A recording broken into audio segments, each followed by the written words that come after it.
Welcome to the Travelling Teacher Show. Now, this show will be produced once a week and we'll be having a guest on every week. And this guest will be from somewhere in the world and happens to be teaching in Vietnam or anywhere else in the world as it goes. And today we have Hugo. Yeah. How are you, Hugo? I'm very well, thank you. And you? Very, very good. Very good. Yes, very good. That's good. Now, tell us a little bit about where you're from. Well, I'm from Cape Town, South Africa. It's a very popular city in South Africa. Okay. Yeah. What would you like to know about South Africa? I don't know. Anything? Yeah. Anything at all? Well, it's a fantastic place for tourists. Like, we have a lot of very good tourist attractions. We have Table Mountain. I think it's I've heard of that. Yeah, one of the 8 wonders of the world. I think it's one of the wonders of the world. I'm pretty sure it's a flat mountain. It's very cool. Why is it a wonder if it's just a mountain with a flat top? It looks like a table. It never looked like a table to me personally, because it's like skew in a way, but we call it Table Mountain because it depends on the angle you look at it. Okay. Yeah. But yeah, we have Table Mountain. We have nice beaches. We have great fauna and weather. Like, it's just I'm a diver. Yeah. And I understand that the diving in South Africa is very good. Oh yeah. We have very exotic sharks. Yeah, sharks. And great whites. Oh yeah. I'm not sure if I would want to dive with great whites. Yeah. Other sharks, no problem. Oh yeah, most definitely. Great whites, I'm not sure about. Yeah. So, anything else about South Africa? We have little nice small towns. I personally lived in a few over the years that I've lived there. Personally, I think Jeffreys Bay. I don't know if you've ever heard about it. I've heard of Jeffreys Bay. Yeah, very good surfing town. Yeah, it's just very calm, quiet, very nice people. Very small, but small is nice. Yeah. And you're an ESL teacher. Yeah. You're teaching English. Yes. What made you want to teach English? Well, it's not that I want to teach English. I just heard a lot of people come to Vietnam because it's not easy to teach English, but it's doable. Like, you can, if you're a native speaker, it's sort of easy to come over to a foreign country and teach English to non-English speakers. Yeah. My cousin Mika came here 2 years ago to Vietnam, and she told me it was one of the best experiences of her life. And when she told me about it, it immediately just clicked with me that I should come to Vietnam and try it for myself. Can you clear something up to most people in Vietnam? Most people don't realise that South Africa is another country. Yeah. It's not Africa. Yeah, no, it's not people living in huts and elephants everywhere and living in our underwear all day. No, it's very much modernized. Yeah. But South Africa is a different country than North Africa. Is that right? I've never been to North Africa, but I think it's a little bit more westernized. I'm not actually too sure, but it is much different than North Africa. Yes. And the majority of people are white or black? In North Africa or in South? In the South, I think the majority are black, but there's a large majority that are white as well. And English is the native language of South Africa? We have many different languages, but English is pretty much the most common language in South Africa. And then you're taught that at school? Yeah. Okay. We have, that's our main. All the schools teach either in English or Afrikaans. We have like Zulu or Xhosa or German or French as side languages that we can learn, but mostly it's English and Afrikaans are compulsory subjects that you must learn. And the Afrikaans is partially Dutch? Partially. Or sort of Dutch? It sounds like Dutch to me. It borrows from a few different languages, I think. It borrows from Dutch, it borrows a bit from German. I think it borrows... I'm not too sure about... I think a little bit from French. I'm not too sure about that one. But yeah, it borrows from quite a few. And what made you want to leave South Africa? There's just not any opportunity for me personally. I wasn't the best student at school, so I couldn't get into the best university in South Africa. And any university that I wanted to get into was just too costly, and I didn't feel like it was the right time to go study. And if I did and I didn't like it, then it would have been a waste of money. So I thought might as well use the time while I'm still young to go travel and to maybe just get a bit more of I want to say otherworldly experience from South Africa. Yeah, that's cool. Yeah, that's cool. I don't want to die knowing that I only lived in one country all my life, you know, and I know the world is bigger than it really is, and I want to see it for myself. It's a very big place, the world. The world is a very big place. I've lived and worked in now 40 different countries. Yeah, you see. Well, visited some, lived in some, worked in some. Yeah. So your perspective must be through the roof. It's lots of experiences, lots of different cultures. But it's something I think everyone should do. Oh yes. You shouldn't stay in the same country, like you say. Yeah. Life will become very boring. Oh yeah. And next, what was your first? How did you find your first job in Vietnam? Well, you see, I wasn't sure how to go about just coming to Vietnam by myself. So I came through an agency, and they were able to organize me a business visa and provide me a place to go work at before the time. Okay. Yeah, and I didn't know much about how schools in Vietnam worked. I said pretty much yes to the first job that they offered me. So when that happened, I just jumped to the chance, and they said there's a school here in Pleiku City, and I think it's between the north and the south of Vietnam. Yeah, we're located sort of directly in the middle. Yeah, in the middle. They call it they call it the Highlands. It's up in the mountains. It's higher than the rest of Vietnam. Yeah. And what do you think of Pleiku? Oh yeah, I love it. Compared to where I started, I came to Ho Chi Minh City, and I was there for two days, and it's very compared to Ho Chi Minh City, the weather, the climate, the people, the town is just much nicer. Much nicer. Yeah. And the company you work for? What was the conditions like? What was it like working for a Vietnamese company? Can I tell you the name? Yeah. Yeah, the company I worked for was a Venus English Center. Okay. Okay. They're quite a well-known one. They're quite well known in. So I've heard, yes. It's one of the oldest English centers. I think it's the second oldest. Yeah, I think something like that. Something like that. My experience at that center was it was unpleasant for me personally. Unpleasant. I wouldn't say it's the best place I've ever worked at, but it's certainly not. I don't have fond memories of working there. So why not? What happened?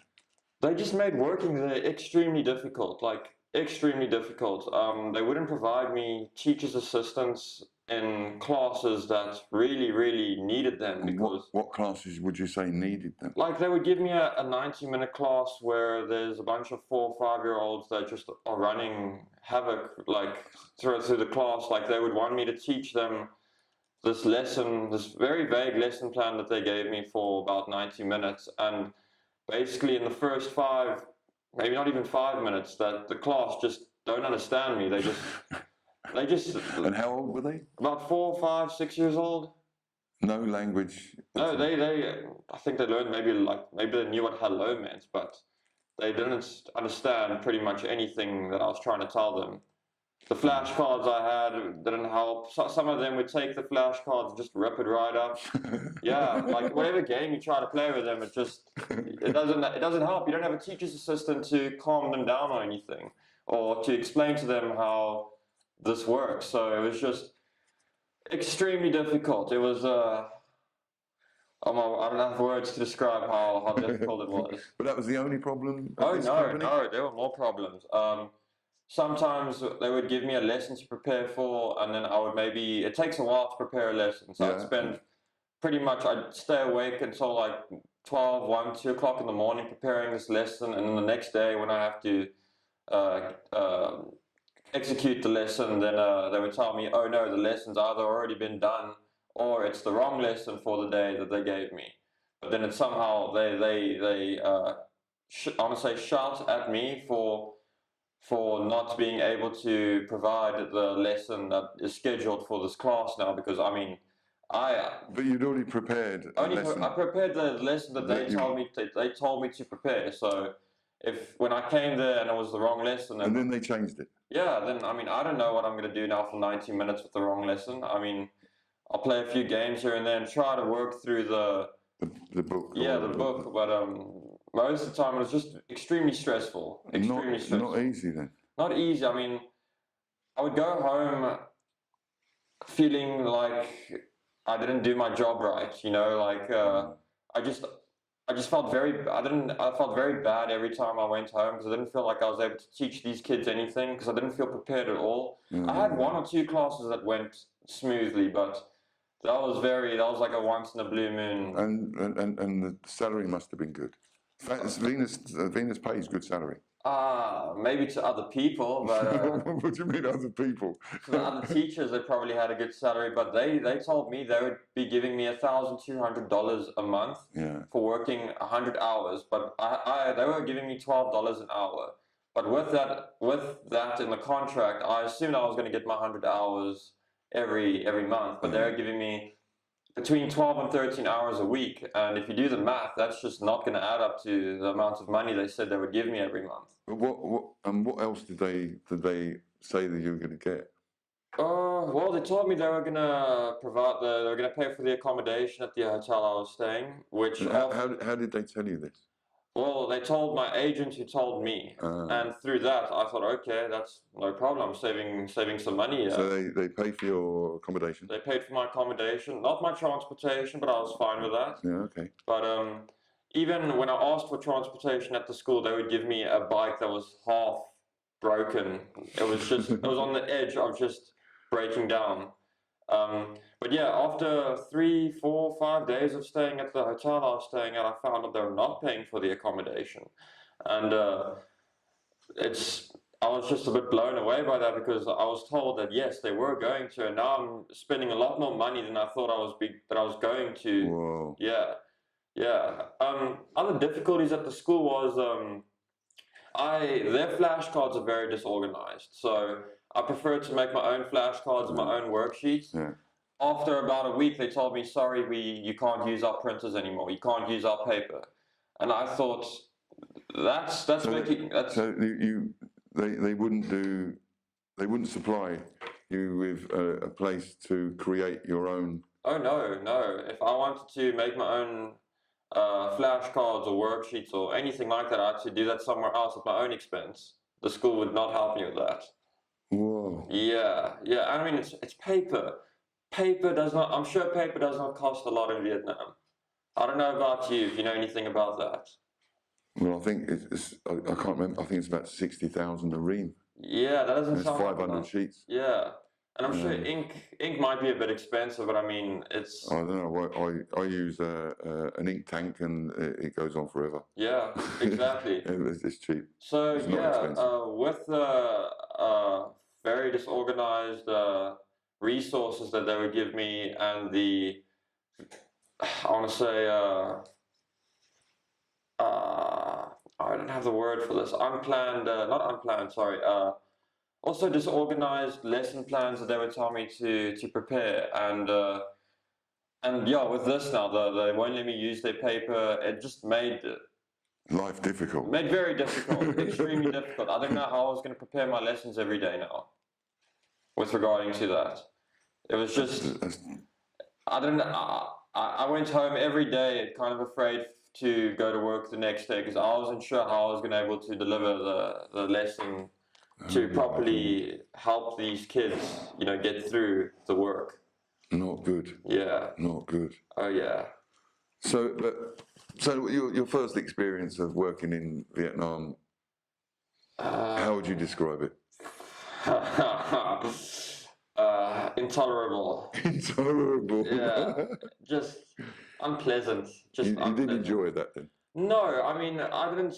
Even on the free time they would give me on my day off, they would still tell me to go for a quick meeting at the school which would last between an hour, maybe 2 hours, maybe even more because they wanted something more from me. So they still pretty much, even on my day off, I still didn't get time to relax. But would they pay for your work permit, your visa? They said they were going to, but I got no such thing. I didn't. No, there was no communication with that. I would ask them about it, and they would say, "Yes, soon," or we'll talk about it. But that never happened. So, and how long did you work for them for? I worked with them for about a week and a half, and after just I came to Vietnam to get away from the stress of South Africa, and there was just a pile of more stress that came on you. I know it's just first time teaching, it wasn't meant to be easy, but from what I met a bunch of other foreign teachers who have better deals from other schools where the school would give them a higher pay for no experience at all, paid accommodation, sometimes paid transport as well. So I knew I was being taken for a chump. Yeah. So yeah, I just thought, no, I'm gonna just leave this place and find a better school suited to me. But you got paid? Oh yeah, nice. Before I left, I asked if I could get at least a little bit of money from the teaching that I've already done at the school, and they owed me about $144, and they said they would pay me 50% of what they owed me, and they ended up giving me about $64. So not the entire 50%. Yeah, they couldn't spare a lousy $8 to yeah. But that was a bad experience. Would you advise anybody else to work for Venus? I mean, if you're up for a challenge, go for it. But no, I wouldn't recommend it. There's a bunch of other schools that I think care about you, that can take better care of you than what Venus can. Okay. So forgetting your bad experience. Yeah. What do you think of Pleku? I love it. I love the food. I love the people. I love the climate is the best. I think the weather is just. It's perfect. It's not too hot. It's not too cold. It's just right. Yeah. Okay. Yeah. The traffic is not as bad as it is in Ho Chi Minh City or Hanoi or the other bigger cities in Vietnam. It's much easier, I want to say, easier and comfortable. Okay. Yeah. Okay. Cool. Yeah. Cool. And you're looking for work now? Yes, I'm looking for work at the moment. Okay. But, and how can people contact you? Through my phone number, which I did not know. It's a Vietnamese phone number. So you don't know your number? Yeah, okay. It changed. Sorry. We will find out his number, and it will be on the bottom of the screen. So you can, if you're interested in Hugo working for you, you can give him a call. And an email address? Yes, I have an email address. Okay. Did I tell you? Yeah, tell us your. It's small caps, Hugo Malherbe 16@gmail.com. We will put that on the bottom of the screen as well. Yeah. So you can email him, you can phone him. Anything else you'd like to tell the viewers about Pleku and? Basically, if you want to have a very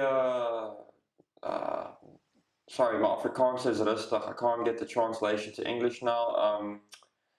Peaceful. If you want to have a nice peaceful experience in Vietnam, I think Pleiku is it's a very quiet town. It's very chilled. There's lots of foreigners here, so you won't feel isolated. You'll make friends. And you'll find a place here in Pleiku. And you heard that from someone who actually is living here. So thanks for coming on the show. Yeah, thanks for having me. Hopefully someone might contact you. Yeah, I hope so too. And this was the episode 1 of the Travelling Teacher Show with our first guest, who's the first travelling teacher on the Travelling Teacher Show. But we'll be producing another one for next week. So watch this space, subscribe and like, and watch out for episode 2. See ya.